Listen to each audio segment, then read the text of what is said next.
Depuis que je connais Sherbrooke, depuis la première fois que j'ai déménagé là, j'ai voulu aller visiter cet endroit-là, puis ça n'a jamais donné. J'ai amené Mimi avec moi, on va espérer que ça se passe pour le mieux. C'est quand même un lieu qui est difficile. C'est pas quelque chose que je fais souvent. Fait que je vous laisse, puis on se revoit là-bas.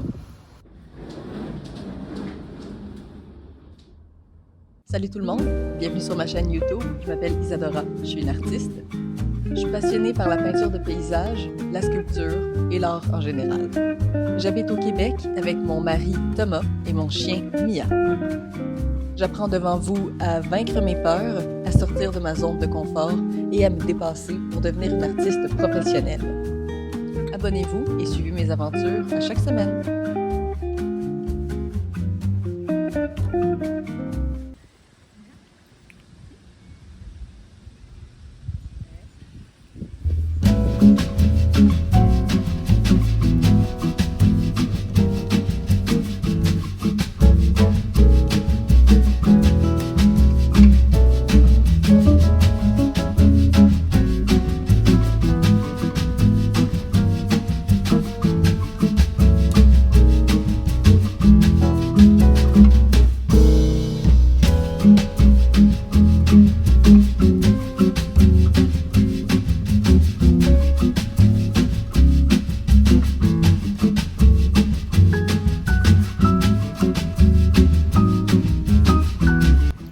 Nous voilà rendus à l'église Saint-Joseph.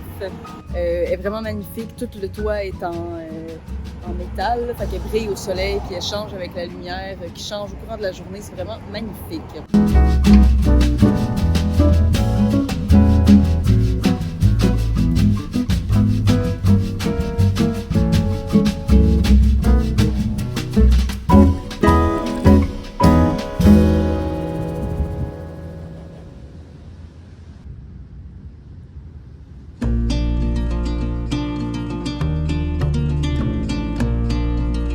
L'église Saint-Jean-Baptiste voit le jour en 1908. Elle sert de remplacement à la première église, une petite fête de briques rouges est construite une vingtaine d'années plus tôt, dépassée par le nombre croissant d'habitants dans l'est de la ville.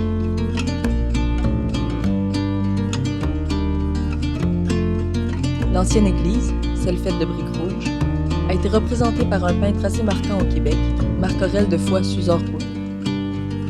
On peut trouver une représentation de la dite peinture dans la nouvelle église, comme un clin d'œil à une époque où Sherbrooke était encore une petite ville modeste.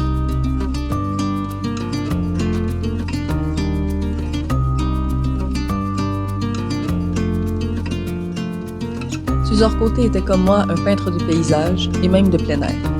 Ce fut un précurseur dans la recherche du paysage alors que le Québec se faisait encore appeler le Canada français.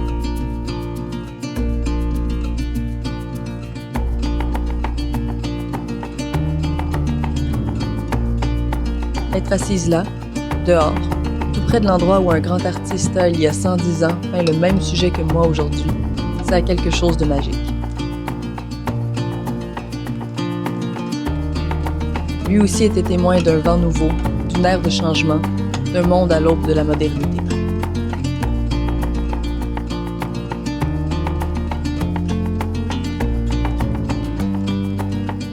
Je tire de cette aventure une envie de varier mes intérêts, mes sujets, mes trajets. D'aborder la peinture de paysage comme quelque chose de plus vaste et de plus varié que de simples tournants de forêt. Trouver une façon de marquer le temps qui passe, le monde qui change et celui qui reste le même. Une dualité constante entre notre réalité et celle qui nous a vu naître.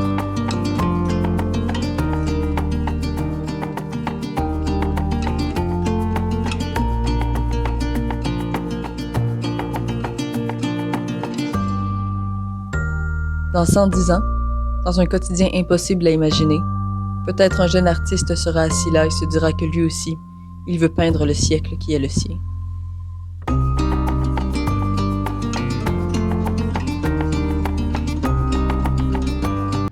Ok, fait que je vais laisser ça comme ça pour l'instant. Minuit a froid, il fait froid, il fait genre 15 degrés. J'ai bien de la misère à faire des immeubles, c'est comme mon cauchemar. Fait que ça se passe pas super bien. Fait que je vous laisse, puis à bientôt!